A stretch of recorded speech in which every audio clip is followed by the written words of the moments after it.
Boa tarde a todos, nesse dia que é sábado, véspera do 20º domingo do tempo comum, que é o segundo domingo deste mês, e é também dedicado à lembrança e à memória de nossos pais falecidos e os pais vivos.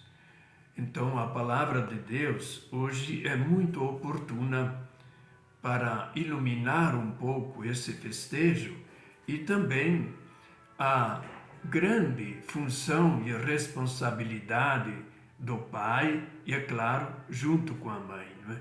Dos pais, mas dirigido sobretudo ao pai da família. Como sempre, começamos com a primeira leitura, e a primeira leitura é do livro do profeta Jeremias.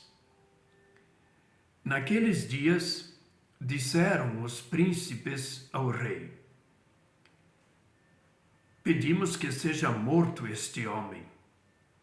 Ele anda com habilidade lançando desânimo entre os combatentes na cidade e sobre todo o povo, dizendo semelhantes palavras.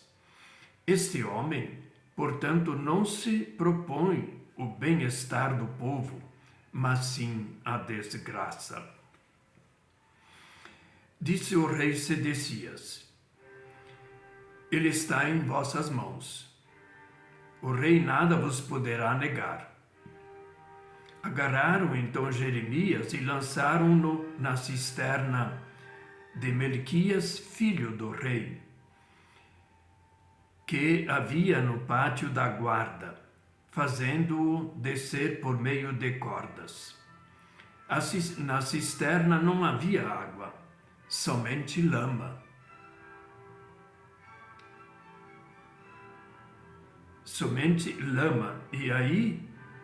E assim eles fizeram com Jeremias, afundando-o na lama.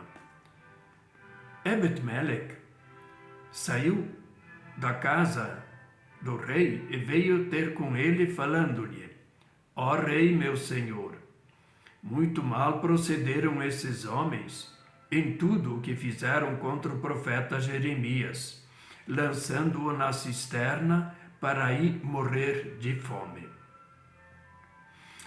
Não há mais pão na cidade. O rei deu então esta ordem ao etíope Ebed-Melech: leva contigo 30 homens e tira da cisterna o profeta Jeremias antes que morra. Palavra da salvação. Glória a vós, Senhor. O Salmo, evidentemente, é um reflexo e responde à primeira leitura. E a frase, né, principal é: socorrei-me, ó Senhor, vinde logo em meu auxílio. É o Salmo 39, um salmo de confiança e de súplica a Deus. O Evangelho continua sendo sempre o Evangelho de Lucas. E hoje nós temos palavras que talvez nos choquem à primeira vista, por isso que necessitam de uma explicação e também de uma compreensão da nossa parte da mensagem de Jesus.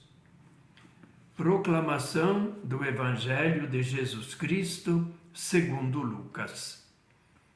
Naquele tempo, disse Jesus a seus discípulos: eu vim para lançar fogo sobre a terra, e como gostaria que já estivesse aceso.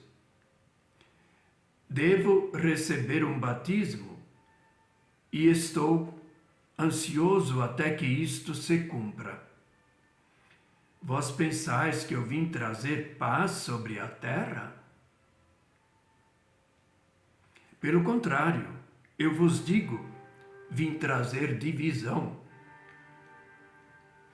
Pois daqui em diante, numa família de 5 pessoas, 3 ficarão divididas contra 2, e 2 contra 3. Ficarão divididos o pai contra o filho e o filho contra o pai, a mãe contra a filha e a filha contra a mãe, a sogra contra a nora e a nora contra a sogra. Palavra da salvação. Glória a vós, Senhor. Então vamos a algumas considerações sobre essas duas leituras. A do profeta Jeremias, nesse sentido de oposição, convém lembrar que esse episódio do profeta lançado na cisterna está num contexto político muito grave do povo de Judá, do reino de Judá. O rei da Babilônia estava combatendo o Ocidente, isto é, aqueles países da costa da Fenícia, da Palestina, isto é, lá onde está Israel agora e o Líbano, não é? E nesse combate, ele teve que suspender um cerco de Jerusalém e teve que ir até o Egito para enfrentar as tropas do faraó, porque o rei de Jerusalém, Sedecias, ele tinha um tratado de submissão com o rei da Babilônia e violou, simplesmente não pagou mais impostos e pediu auxílio do Egito. E, de fato, depois as tropas voltaram e continuaram sitiando Jerusalém, já bem enfraquecida, com pouca água e cisterna seca, como a gente escutou, né?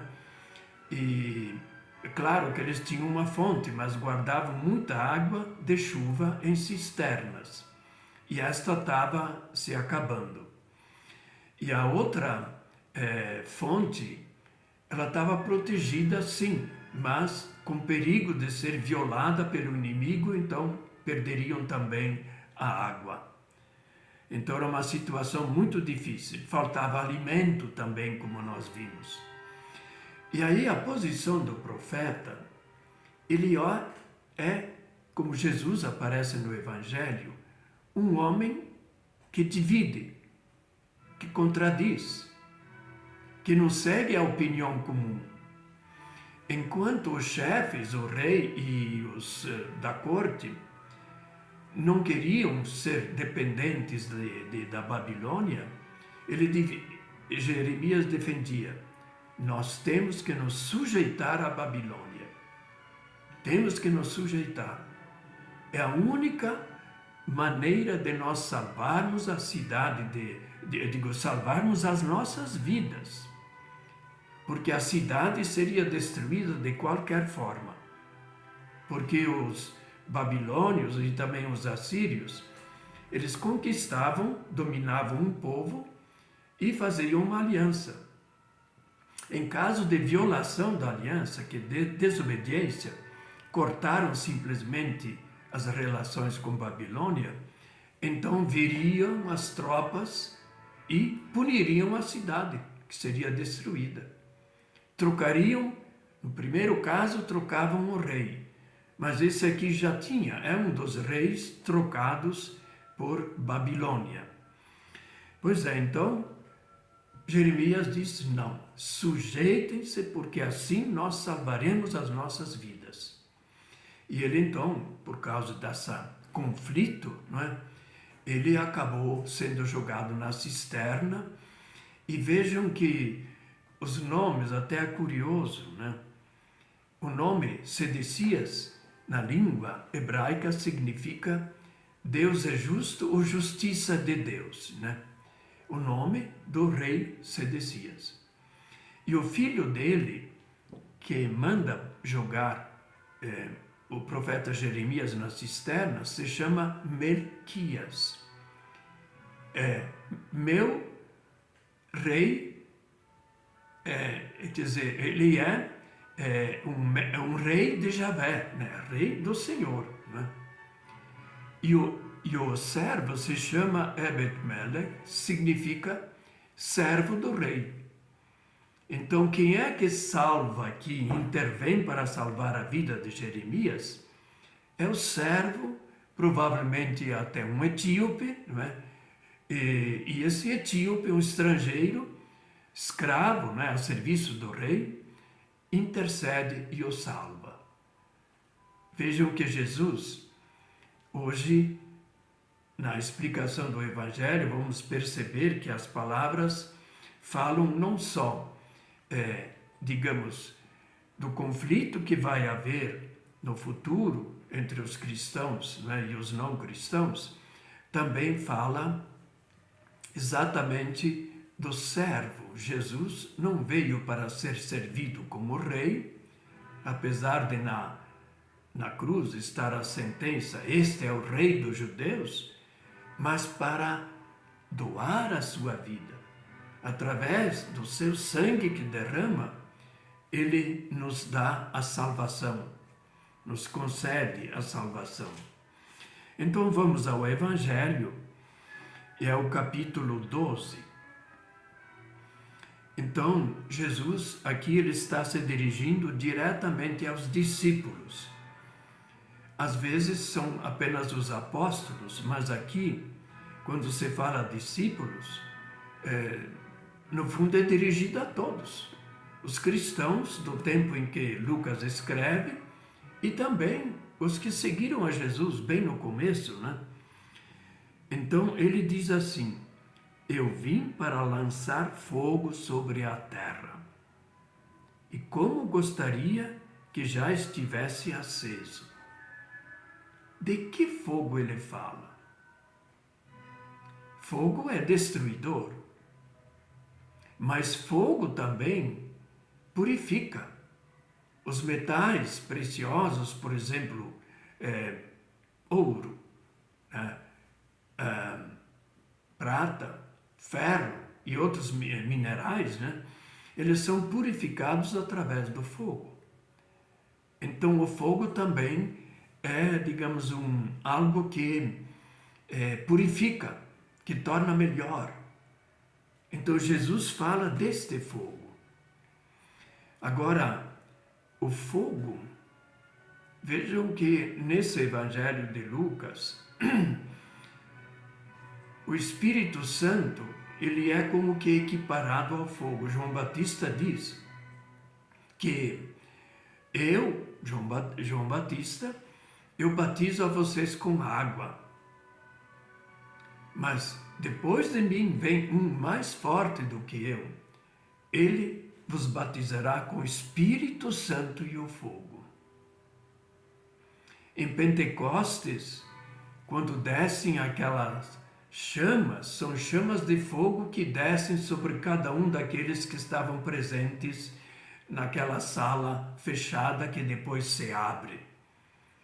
Então o fogo é o Espírito Santo. Então Jesus não está aqui querendo destruir, está querendo renovar. E aí fala do batismo. Devo receber um batismo, estou ansioso até que isto se cumpra. De que batismo ele fala? É o batismo de sangue. Jesus veio não para cumprir a vontade dos discípulos que queriam fazê-lo rei, mas cumprir a vontade do Pai, a quem ele sempre se dirigia. Ele veio para fazer a vontade de Deus aqui, trazer o reino de Deus aqui na terra, nos convidar pela força do Espírito Santo a vivermos a proposta que ele nos apresenta. E Jesus então está ansioso até que isso se cumpra. Haveria muitas considerações a fazer a partir desses pensamentos, mas vamos ficar no texto apenas. Vós pensais que eu vim trazer a paz sobre a terra? Paz? Quer dizer, Jesus está aqui perguntando, a gente diz, não, mas é claro que ele veio trazer a paz. quando ele nasce em Belém, não é?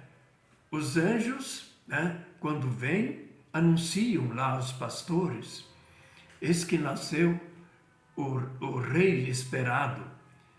E eles anunciam paz na terra aos homens por ele amados. Ele veio para trazer a paz, a compreensão, a união entre as pessoas. E aqui fala, eu não vim trazer a paz, eu vim trazer a divisão. Difícil entender, não é? De que divisão ele fala? Mas, em primeiro lugar, já no Evangelho de Lucas, quando Simeão toma Jesus, o menino Jesus nos braços, logo no começo do Evangelho, ele se dirige digamos, a Maria, a mãe de Jesus, e diz que está previsto que a senhora vai sofrer muito, vai sofrer, porque este menino será colocado como um sinal de divisão. Jesus aparece, você não pode ficar neutro em cima do muro diante de Jesus e de sua mensagem. Ou você acolhe a mensagem e segue a Jesus, ou você se opõe a esta mensagem. Então, desta divisão é que ele fala aqui. E como é que se dá esta divisão?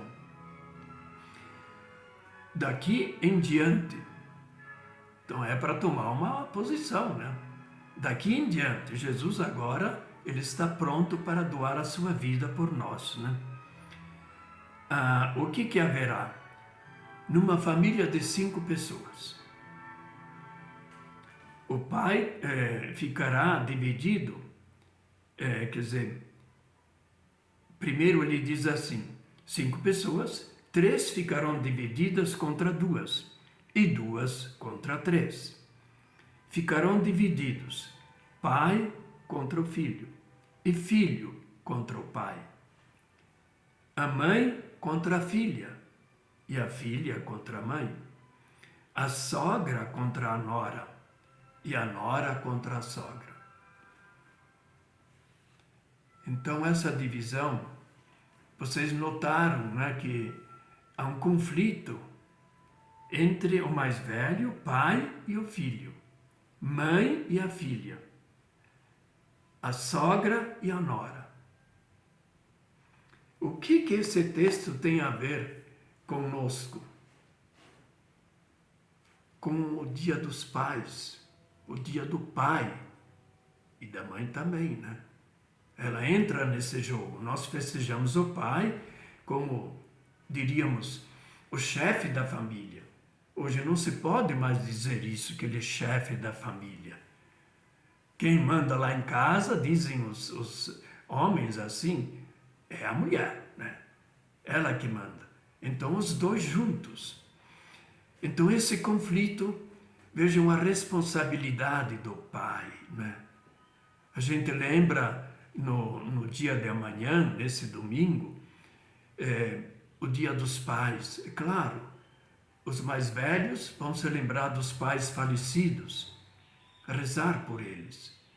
E os mais novos vão se lembrar dos pais, né, atuais.